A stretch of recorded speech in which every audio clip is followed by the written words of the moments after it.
یہ تصویر جو آپ دیکھ رہے ہیں یہ ہے مدینہ منورہ کا جنت البقیع قبرستان۔ یہاں پر تقریباً 10,000 صحابہ کرام کی قبریں موجود ہیں اور یہاں پر رسول پاک صلی اللہ علیہ وآلہ وسلم کی سوائے 2 پاک بیویوں سیدہ خدیجہ اور سیدہ میمونہ کے علاوہ باقی تمام ازواج مطہرات اسی جگہ پر مدفون ہیں۔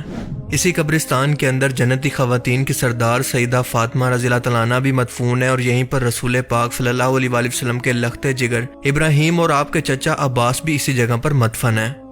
لیکن ذرا غور کریں کہ اس قبرستان کے اندر کس قدر خاموشی ہے اور تمام قبریں اسی حالت کے اندر زمین کے برابر ایک جیسی موجود ہیں جیسے خود رسول اللہ صلی اللہ علیہ وآلہ وسلم کی قبر مبارک روضہ رسول کے اندر اس وقت موجود ہے۔ بس ان قبروں پر نشانی کے لیے زمین سے کچھ ہاتھ اوپر ایک پتھر موجود ہے۔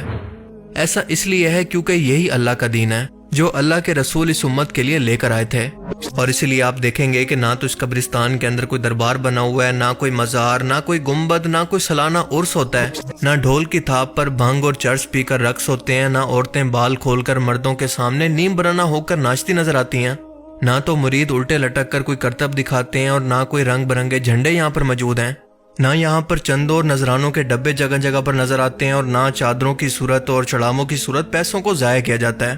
اور نہ یہاں پر بدبو سے بھرے پھٹے ہوئے کپڑوں کے ساتھ نماز چھوڑ کر بھیک مانگتے ہوئے ملنگ نظر آتے ہیں، نہ ہی یہاں پر قبروں کو سجدے ہوتے ہیں، نہ منتیں مرادیں مانگی جاتی ہیں، نہ کوئی کیڑے مکوڑوں کی طرح رینگ کر دربار پر آتا ہے، نہ ہی امیر کی قبر پکی اور غریب کی کچی ہے، سب کی قبریں ایک جیسی ہیں، اور نہ ہی یہاں پر کوئی نئی نئی بدعات اور خرافات نظر آتی ہیں۔ ایسا اس لیے کیونکہ یہی اصل دین ہے۔ اگر ایسا نہ ہوتا اور یہ تمام خرافات دین کا حصہ ہوتی تو ان ہستیوں سے بڑھ کر ان تمام بدعتوں، ان درباروں اور مزاروں کا حقدار آخر کون تھا؟ تو پھر سوچیں کہ آج یہ کون لوگ ہیں جو کہ خود کو کہتے تو مسلمان ہیں لیکن انہیں توحید کی بنیاد تک کا نہیں پتا، جو آج یہ کہتے ہیں کہ ہماری لاج رکھنا، ہمارے تمام کام کرنا اور ہمارے اوپر سے مصیبت کو ٹال دینا ان کے مطابق سب سے بڑے مددگار یعنی شیخ عبد القادر جیلانی کے ذمے اولاد دینا، مردوں کو زندہ کرنا، ان کو موت دینا، فائدہ اور نقصان پہنچانا، غیب کی باتیں جاننا، یہ سب کچھ ان کی کرامتیں ہیں۔ ان ظالموں نے اللہ کی تمام خصوصیات ایک ایک کر کے اپنے بزرگوں کے کھاتے میں ڈال دی ہیں۔ اگر شرک اس کو نہیں کہتے تو پھر کہتے کس کو ہیں؟ ہماری لاج کس کے ہاتھ ہے بغداد والے کے، ہماری لاج کس کے ہاتھ ہے بغداد والے کے، مصیبت ٹال دینا کام کس کا، غوث اعظم کا۔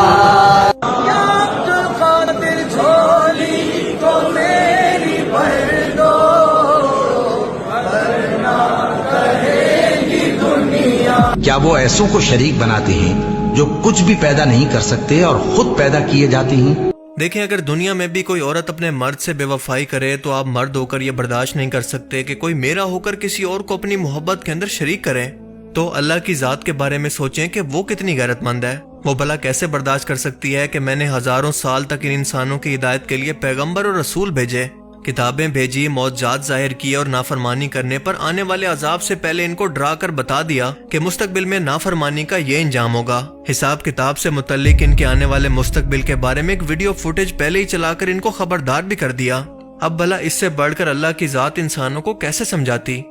لیکن پھر بھی یہ لوگ ہیں کہ شیطان کے پیچھے چل پڑے ہیں، اور اسی لیے اللہ قیامت کے دن یہ فرمائے گا کہ یہ لوگ تو میرے ہیں ہی نہیں، کیونکہ جس شیطان کے پیچھے یہ ساری عمر چلتے رہے یہ لوگ اسی شیطان کے ہیں۔